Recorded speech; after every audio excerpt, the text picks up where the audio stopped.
What if I told you the price of your next car might skyrocket? Not because of demand, not because of inflation, but because of a global power struggle hidden behind something as boring sounding as tariffs? Yeah, buckle up. Because what's happening in 2025 with car tariffs is about way more than just taxes. This is a full-blown economic chess match, and you're one of the pawns. In this video, we're pulling back the curtain on the 2025 car tariff chaos. What triggered it, who's benefiting, who's losing big time, and most importantly, what they're not telling you. You'll understand how this global drama affects everything from the price of your next EV to your monthly loan payments and why automakers are in panic mode right now. So let's hit the gas and dive right into this automotive roller coaster. To understand the mess we're in today, we need to rewind a bit. Tariffs on cars aren't new, but 2025 brought a twist no one saw coming. It started when the US government announced a sharp increase in import tariffs on foreign electric vehicles, especially those coming from China and parts of Europe. We're talking about tariffs jumping from 25% to as high as 100% in some cases. Now you might be thinking, why would they do that? Well, the official reason was to protect American manufacturing jobs and prevent what they called unfair competition from state-subsidized foreign automakers. Sounds patriotic, right? But the real story is a little more complicated. What they're not telling you is that this move is part of a much larger economic war. You see, countries like China have been flooding the market with cheaper EVs, cars that offer cutting-edge tech, decent range, and sleek designs, all for a fraction of the cost of American-made models. US automakers simply couldn't keep up. These foreign EVs started dominating the global market. Consumers love them, especially with inflation squeezing wallets. And that made Washington very nervous. Instead of investing more in innovation or reducing domestic manufacturing costs, some policymakers decided to go old school by building economic walls in the form of tariffs. It's a classic protectionist move, but in today's interconnected economy, it triggered an avalanche of consequences. Let's break it down. On one side, you've got American car manufacturers breathing a sigh of relief, for now.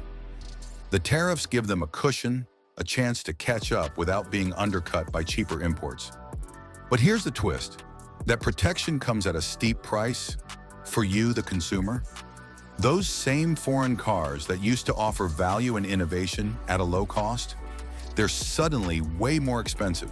Tariffs act like invisible taxes. When a foreign EV is hit with a 100% tariff, guess what? That cost is passed right onto the buyer. That $30,000 sleek Chinese electric sedan, now it's $60,000 and most Americans are priced out. So while a few companies win short-term, everyday consumers are footing the bill. And if you thought this was just a local issue, think again. These tariffs sparked immediate retaliation from affected countries. China slapped new tariffs on American-made cars, luxury brands, and even parts. Europe began considering its own protectionist policies in response. This isn't just a trade dispute anymore.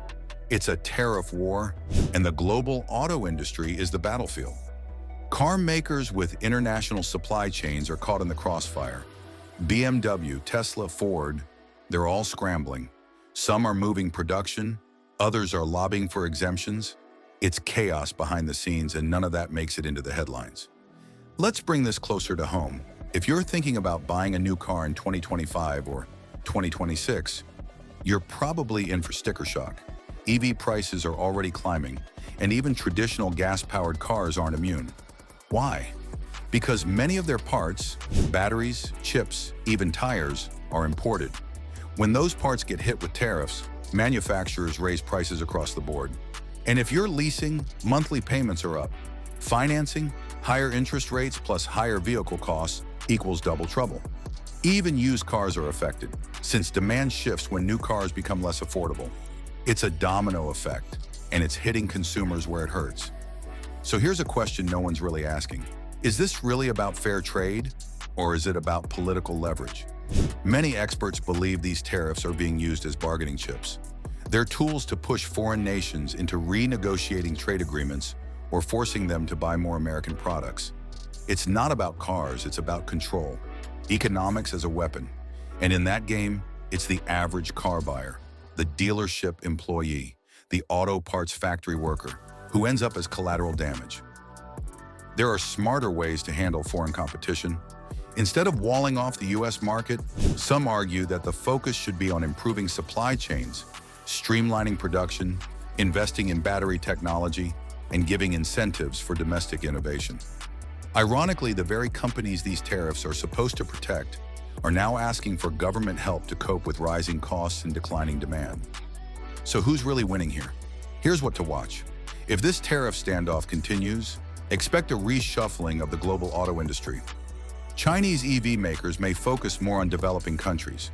European automakers could shift production outside of tariff zones. Meanwhile, US consumers may delay buying, which could trigger a slowdown in the domestic market. Some analysts predict that automakers will start lobbying hard to reverse or ease these tariffs once the initial political momentum fades. In fact, by late 2025, we may even see a tariff truce if the economic pain becomes too much. But until then, buckle up. It's going to be a rough ride. So now you know the real story behind the 2025 car tariff chaos. It's not just about protecting jobs, it's about politics, power, and profit. And while the headlines make it seem simple, the truth is anything but. If you found this video eye-opening, make sure to hit that subscribe button so you never miss insights like this. Like the video if you want more deep dives into economic trends, and drop a comment below. Do you think these tariffs are helping or hurting the average person? This is the stuff they don't teach in school, but we break it down for you right here. Thanks for watching, and we'll see you in the next one.